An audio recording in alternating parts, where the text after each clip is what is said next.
Hello everybody and welcome back to another episode of the League One Transfer Rumour Roundup. As ever, there is a hell of a lot of done deals and rumours to discuss in today's video, so without wasting any more time, we are just going to get straight into this. Thank you again for the support on this series, guys. It is very greatly appreciated, and let's dive straight in to the latest completed key deals done in League One over the last week or so. We spoke about this one in the previous video, but Paul Smith's move to QPR from Leyton Orient has been confirmed. The Northern Irish winger has moved back to QPR following a pretty successful couple of years at Leyton Orient. Certainly going to be a loss for the O's going into next season. Cheltenham Town have completed the signing of Derby County centre-back Curtis Davis following his release from Pride Park this summer. This is a really good signing for Cheltenham, a really good pickup. I must say I was quite surprised when I saw this rumoured first of all, and then now that it is a completed deal, he's certainly going to help them out in the defensive line, bring a lot of experience to that defence. Stevenage have completed the signing of Peterborough United midfielder Ben Thompson. I like this one a lot. I think he's going to offer a decent amount of experience, having been around the EFL for quite some time, and is another good midfield option to have. We spoke about Carlisle United centre-back Morgan Feeney's future with the club, with him set to be out of contract. It has now been confirmed that he has left the club and has signed for Shrewsbury Town as Matthew Pennington's replacement. Again, I think this is a pretty decent pickup for Shrewsbury. I think Feeney really impressed last season for Carlisle in their promotion winning season. I think he's going to add to their defensive line and could prove to be a decent replacement for Pennington. Exeter City midfielder Archie Collins has completed a move to Peterborough United for a big six-figure fee. That is according to Peterborough's owner. The 23-year-old had a pretty decent season with the Grecians last season and is certainly going to be another one of those midfielders that Peterborough will be able to develop, just like they have done with Jack Taylor. Decent sign in this one. And Graham Shinney's move to Aberdeen on a permanent transfer has been confirmed. He has left the Latics after spending the second half of last season on loan with the Scottish Premiership club, where he made a really big impact. The player looks set to become their new captain. Oxford United have signed a decent amount of exciting players this season, and they've got another one in the form of Brentford fullback Finn Stevens. The youngster is very highly rated by the Premier League club and could be another exciting player to look out for. Oxford have beaten a lot of clubs for his signature to get him on loan. Christian Bielik's move to Birmingham City on a permanent transfer has been confirmed. He leaves Derby after having a pretty injury-ravaged time with the club since joining them from Arsenal back in 2019. Pretty decent bit of business for Birmingham though. He managed to get some consistent minutes there, so it's a very good move all round. They may have lost Paul Smith to QPR, but Leyton Orient were fairly swift to replace him in the form of Crewe Alexandra winger Dan Adjei. I think this is a brilliant signing, a really good bit of business. Adjei had an incredible season with Crewe, scoring 16 goals and I believe got 5 assists on top of that as well. Really decent pickup this one. We spoke about this one in a previous transfer rumour roundup, but Crystal Palace youngster Rob Street has completed a permanent move to Cheltenham Town. The youngster spent last season on loan at Lincoln City. Nothing really to scream and shout about, but he does offer a bit of cover out wide and through the middle. And Callum Manaman has made his return to Wigan Athletic, signing on a free transfer from Tranmere Rovers. This one feels a bit more like a sentimental signing rather than actual quality. The 32-year-old has not really played much football over the last year, and I'd imagine he'd just be coming in as a bit of a body really to have behind the scenes. Offers a lot of experience. My side, Charlton Athletic, have completed the signing of Cambridge United centre-back Lloyd Jones on a free transfer. There's a lot to like with this one in my opinion. He offers a lot of defensive cover, something that we needed, and he just seems to be quite a dominant centre-back in both boxes. Very decent in the air, and collected a lot of accolades for Cambridge last season. I believe he got a clean sweep all 4 of their Player of the Year awards last season, so certainly an exciting signing. Millwall winger Mason Bennett has found his new club following his release from the Championship side, and he has signed for Burton Albion. Some pretty decent bits of business from the Brewers this season so far, and Bennett, I think, will definitely offer something for them out wide and potentially through the middle as well. And we've spoken about this one quite a lot in previous videos, but Gavin White has completed his move to Portsmouth. John Mousinho has got his man through the door. Very excited to see how he does fare under his system. Of course, the two know each other really well from his time at Oxford. We spoke in the previous video that a number of clubs were keeping tabs on the Northern Ireland winger, but it is Portsmouth that have finally got this one over the line. And Pompey have also completed the signing of Australian striker Kusini Yengi from A-League side Western Sydney Wanderers. I can't say I watch a lot of the Australian League, but it does seem that there is a lot of potential behind this lad, so it's going to be interesting to see how he does fare at Fratton Park this season. Wycombe Wanderers have finally kick-started their summer business with the signing of centre-back Richard Keogh. He's certainly going to offer a lot of experience to them in the defensive line, although he's going to do nothing to get down the average age of their squad, which is certainly experienced, to say say the least. And Bristol Rovers have completed the signing of Birmingham fullback George Friend on a free transfer following a successful trial. He brings a lot of experience to Bristol Rovers' defensive line and continues a pretty decent summer window for Rovers so far. They've done really well. So there are some of the completed deals that have gone through in League One since the previous episode. I know there are a lot more that I haven't covered, but if I did cover all of them, this video would go on for way too long. So I do apologise for that. I've tried to cover as many as I can. Now, without any further hesitation, let's get into the latest transfer rumours. And we begin with Manchester City youngster Lewis Fiorini, who has been linked with a move to Reading, Swansea and Bristol City on loan for the season. The 21-year-old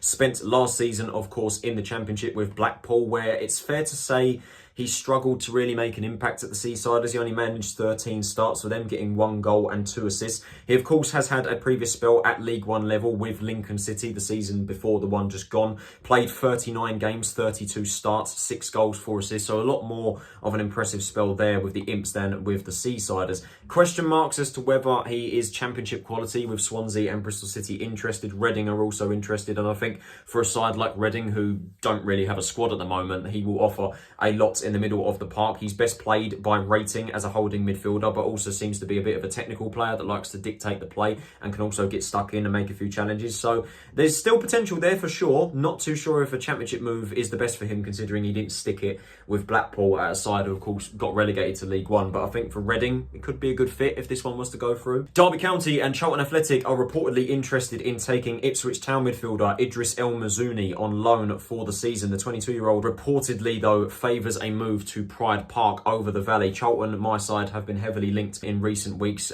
Dean Holden didn't really give anything away in regards to this transfer, though, and the link. He, of course, spent last season on loan with the League Two champions Leyton Orient, where he imposed himself as a regular in their team and a pretty solid addition in the middle of the park. Made 40 starts for them, getting 3 goals and 2 assists, an average match rating of 6.97, 2.9 tackles per 90 on average, 1.7 interceptions, 1.3 clearances. Seems to have a bit of a disciplinary issue, though, with 10 yellow cards and 1 red, but nevertheless definitely imposed himself as a solid defensive midfielder, and through the centre by his rating, his best performances were there. He seems to be a player that can play anywhere through the middle, but more as a holding midfielder. As I just said, he does favour a move reportedly to Derby. For Charlton, I think he would offer some cover in the middle of the park, which I think we do need. I think with George Dobson being our only holding midfielder at the moment, I think we could do with that cover, and I think El Mahdi will provide that. The Alfie May saga seems to have dragged on and on and on ever since he announced he wanted to leave Cheltenham Town. However, it does seem that a decision is going to be made very, very soon. We spoke in a previous transfer roundup that Gillingham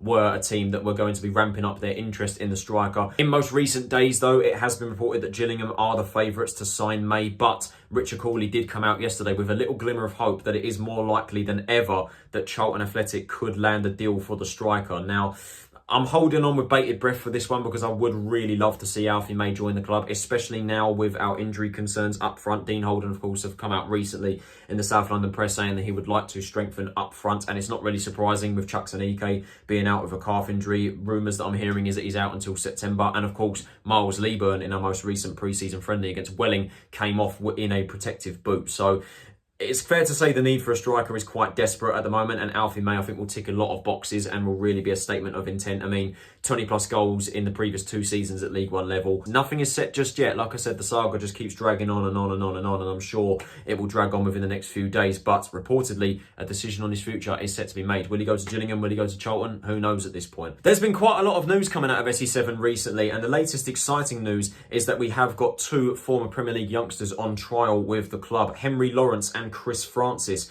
being the 2 players that have been offered trials by the club. Henry Lawrence was one that was reported by Louis Mendes before our pre-season friendly against Welling United, and Chris Francis came in as an unknown trialist. He actually played in that game. Lawrence didn't feature, as well as Michael Hector and our latest recruit, Lloyd Jones. But Francis played the first 45 minutes against Welling. Starting with Henry Lawrence, he's a 21-year-old right-back who was released by Chelsea in the summer and has had previous experience at this level with MK Dons and AFC Wimbledon. However, it's fair to say that with both of those loan spells, he has struggled quite a lot. I mean, for obvious reasons, as they both got relegated in the season. He's been there. He's had 2 loan spells away from Chelsea, both in League One, and he's been relegated in both seasons, which is not exactly great. And it has been quite a strugglesome time for him. For AFC Wimbledon, which was the season before the one just gone, he made 17 starts and 7 sub-appearances. For MK Dons, he made 15 starts and 11 appearances off the bench, getting 1 goal and 1 assist. He seems to be a bit versatile. For MK Dons, he played as a right-back, which I believe is his natural position, but he also played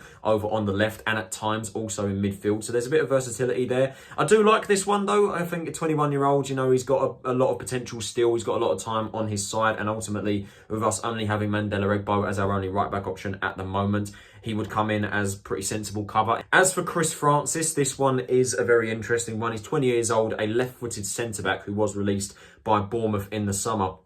It is quite interesting that we have been linked with, or sorry, not even linked, we have got another centre-back on trial considering the amount of options that we have already. Very much hints to us playing back 5 next season with the amount of centre-backs that we do have available to us. We don't really have a left-sided defender other than Terrell Thomas, so it's pretty clear that we are in need one, judging by what Dean Holden wants to play. I do have concerns with this one, though, considering his lack of appearances in professional football. He had a spell with Weymouth in the National League South last season where he only made 5 appearances, and Welling United, of course, who we played in pre-season over the weekend, were in the National League South last season alongside Weymouth. So Francis was playing against Welling competitively last season, so that realistically was his level. It was his level last season, so the jump from playing the National League South to League One is quite intense, and I have question marks as to whether he's actually going to do the job. And reportedly, we are set to make a decision on Francis this week, so we're not giving him much time. He has trained with the club last week and obviously has had a pre-season friendly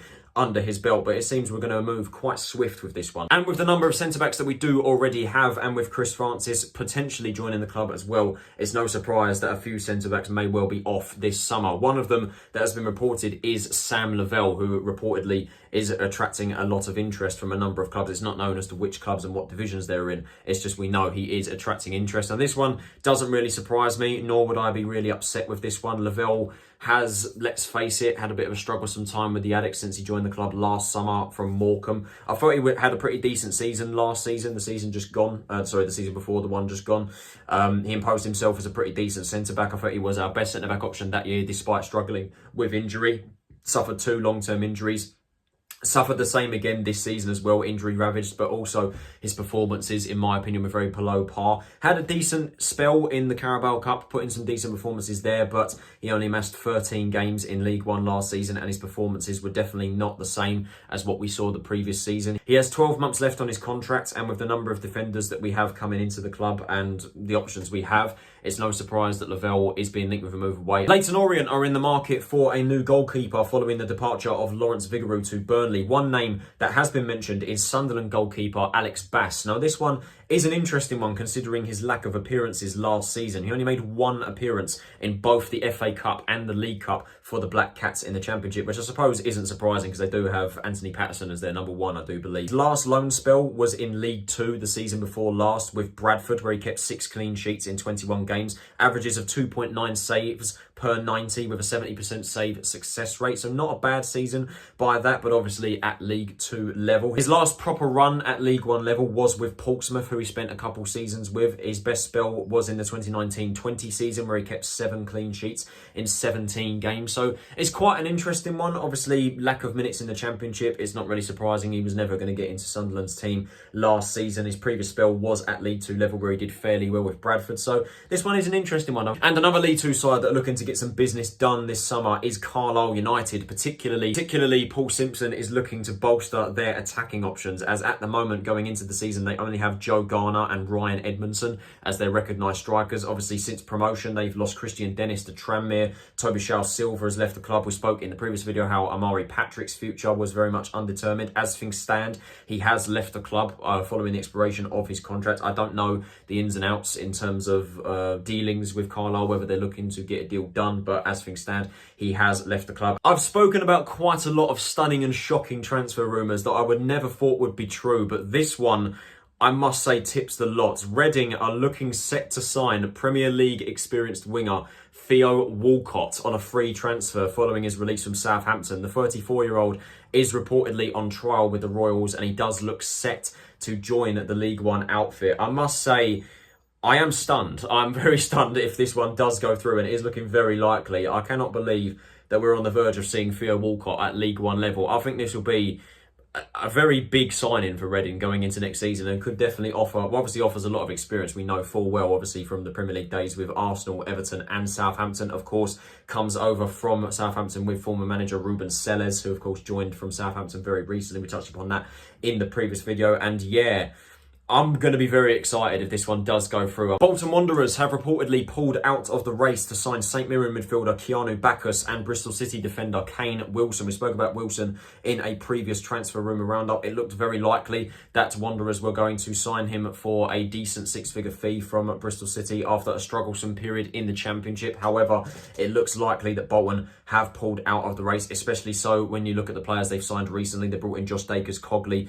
and yesterday they signed Port Vale defender Will Forrester. As for Bacchus, this one has been going on for quite some time. They've been linked with him for the last few months. He's a 25-year-old midfielder who got 2 goals and 2 assists for the Scottish Premier League outfit. I can't say I know too much about him, though. I don't really watch much Scottish Premiership football, but he seemed to have been a pretty decent midfield option for them. 2.4 tackles per 90 on average last season, with 1.1 interceptions and 1 clearance. So he seems to be a player that can impose himself in the middle of the park and get stuck in, but it is understood now that Bolton have pulled out of the race to sign him and are looking at other options. Ipswich Town midfielder Panutche Camara has been heavily linked with a move away from the Tractor Boys. Portsmouth had previously been interested in the Guinea-Bissau midfielder. However, it has been reported that John Mousinho is pulling out of the race to sign him. Camara has struggled quite badly with injuries from his time at Ipswich last season after making a £500,000 move from Plymouth Argyle. He made just 4 appearances for them last season, only one of which coming in League One.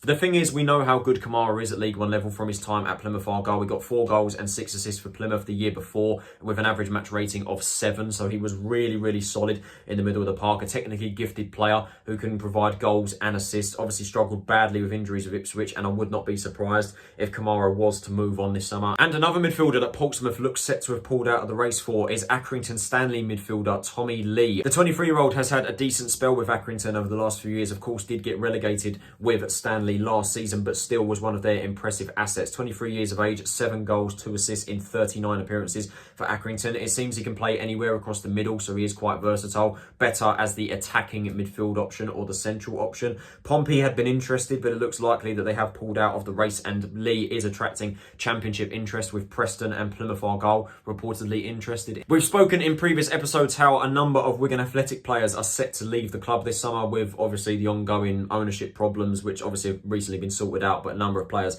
still look set to leave the club following the trouble that has haunted them the past season. Another player that looks set to leave the Latics this summer is another experienced midfielder in the form of Max Power, who it is understood has rejected a new contract at the DW Stadium and looks set to join Saudi Arabia's 2nd division side Al Qadshiyah, who, if I'm not mistaken, are managed by Robbie Fowler. And that is a sentence that no one ever thought they'd ever say. It's a very weird sentence to say. But yeah, ultimately, it's again a big loss for Wigan. This one does look very likely to happen. Another experienced option to have. A great spell with Wigan over the last couple of years and has helped them out massively. But yeah, this one does look very likely to happen. Max Power, the latest player to join Saudi Arabia. So that is it for this episode of the League One Transfer Rumour Roundup. Hope you guys did enjoy it, this episode. If you did, can you possibly leave a like, subscribe if you are new to the channel, and turn on those post notifications so you're notified of every time I upload a new video. What do you guys think of the latest done deals and rumours that I've discussed in this video? Let me know in the comments below. Are there any rumours that I missed out? Do get them in the comments below, and I may well cover them